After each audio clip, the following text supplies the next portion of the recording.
काफल तपाईँको गाउँतिर यो फललाई के भनिने गर्दछ? तर नेपालका प्रायजसो ठाउँहरूमा यो फललाई काफल भनिने गर्दछ। वैशाख जेठ लागेसँगै काफल, चुड्ता, ऐसेलु जस्ता फलहरू पाक्ने गर्दछन्। यसै क्रममा नेपालका पश्चिमी तथा भेगहरूमा अहिले काफल पाक्न सुरु भइरहेको छ। यसै क्रममा आजको भिडियो काफलको बारेमा बनाएको छु। वसन्त ऋतुको आगमनसँगै गाउँघरमा काफल पाक्ने जस्ता, ऐसेलु पाक्ने, चुड्ता पाक्ने जस्ता पाकिरहेका छन् फलफुलहरू र अहिले भने हामी त्यही खान गइरहेका छौँ। यति बेला मैले साथमा उत्तमसँगै हामी दुईवटा अहिले काफल लिन गइरहेका छौँ। हामी दुईवटा काफलको खोजी गर्दै जङ्गलतर्फ लम्किरह्यौँ।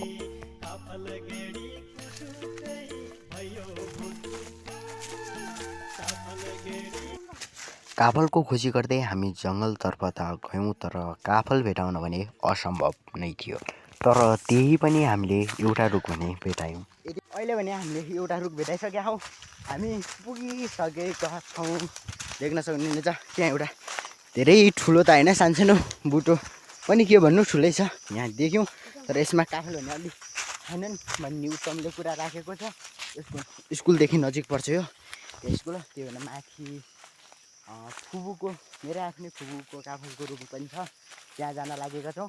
र यहाँको बसाइ सकिन लागेसँगै हामी अब 1-2 दिनमा गइहाल्छु। रिजल्ट नि भइसक्यो। सन्डे जान लागेको छु। त्यसैले एकपटक गाउँघरको काफल चाखौँ न त भन्ने हिसाबले चाहिँ हामी अहिले भने काफल खान गइरहेका छौँ। के कतिको काफल भेटिन्छ त हेर्दै जाउँ।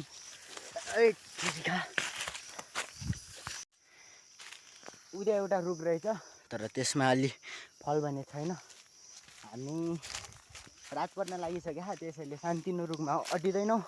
त्यसैले त्यहाँ माथि पाकेको छ भनेर उसले भनेको छ। म पनि अस्ति गएको थिएँ, त्यसै कारणले हामी माथि नै जान्छौँ। माथि मतलब यहीँ नजिकै हो। हामी अहिले पुग्न लागिसकेका छौँ।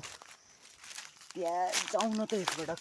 हामी माथि त गयौँ, तर त्यहाँ भने बाँदर रहेछन्। के हो बाँदर? होइन होला, को हुन्? त्यहाँ को आएको रहेछ। जाउँ। हामी पुगिसकेका छौँ। देख्न सक्नुहुन्छ काफल पाकेको छ। काफल पाकिसकेका छन्। उत्तम रुख चढ्दैछ। म पनि अब रुख चढ्नेछु। माथि अरू पनि आएका रहेछन्, तर हामी भने यहाँ नै खानेछौँ। अलिअलि काफल भने रहेछन्, तर त्यति खाने जति भने छैनन् जस्तो छ। म रुखमा छु अहिले, देख्न सक्नुहुन्छ। पाकेको त्यति पाकेको रहेनछ। अलिअलि खाने जति टिप्न सक्छौँ, तर टिप्ने त नहोला जस्तो छ अहिले।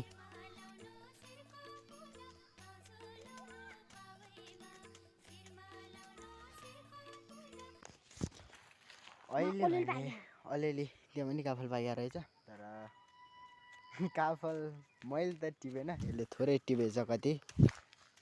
काफल त्यति पाकेको रहेनछ। अहिले घर जाँदैछौँ। अब चुड्ता ऐसेलु खाँदै घर जाने भन्ने हामीले निर्णय गऱ्यौँ, किनकि घडीको 6 बज्न लागिसक्यो। अहिले भने 6:30-7 बजेतिर रात पर्ने गर्छ। र मैले हिजो तीर्थ देखेको थिएँ, त्यसैले यहाँ खोर छ भनेर उसले भन्यो। हामी त्यसैले आएका हौँ, तर खोर भेटिन्छ कि भेटिन्न त्यो भने थाहा छैन। यस्तैमा हुन्छ अरे।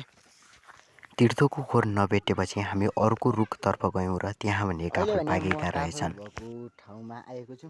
यहाँ टिप्दैछु अहिले चाहिँ। प्लास्टिकमा भरिराखेको छु। काफल पाकिराखेको छ। म धेरै माथि रुखभन्दा धेरै माथि छु। उत्तमले उता कलोनी सानसाना उत्तमका साथीहरू आएका रहेछन्। यहाँ काफल अहिले भने पाकेको छ, यस्तो देख्न सक्नुहुन्छ। एकछिन हामी यतै काफल खान्छौँ।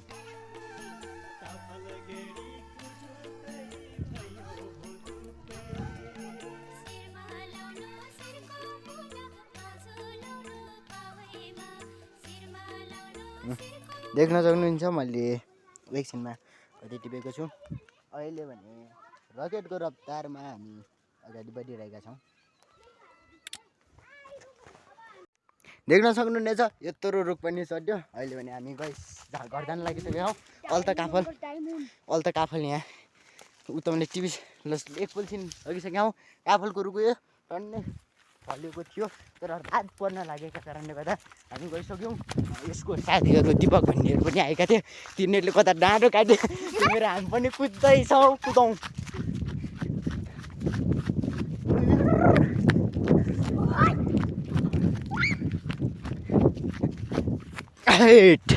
हामी कुदिरहेका छौँ रकेटको रफ्तारमा अब चुर्ता खाएर जान्छौँ चुर्ता नै भेटिन लागिसके ऐसुलु चुर्ता खाँदै जान्छौँ देख्न सक्नुहुनेछ यहाँ ऐसुल छ कसै जाने तलतली माथि ल हामी अब तलतली जान्छौँ चुर्ता ऐसुलु खाँदै जाँदै गर्नेछौँ काफल टिप्ने भन्ने उद्देश्यले आएको थियौँ तर काफल रहन्छ नि परको यो रुख हो अहिले हामी गएको अनि यहाँ तल सानो 2-3वटा रुख छन् तिनमा गएको कुकुर आएको छ यता अब घर पुग्दाखेरिसम्म गाली खाइन्छ होला सायद भोलि जाँदैछु त्यसैले चाहिँ आज काफल खान आएको हुँ मेरो फोनको डिस्प्ले गएका कारणले गर्दाखेरि भिडियो अपलोड गर्न सकेको थिएन अब मैले एउटा भिडियो सुट गरेको छु यो भिडियोलाई चाहिँ तपाईँहरू समक्ष पुर्याउने नै छु अब मैले उता तिनीहरू छन्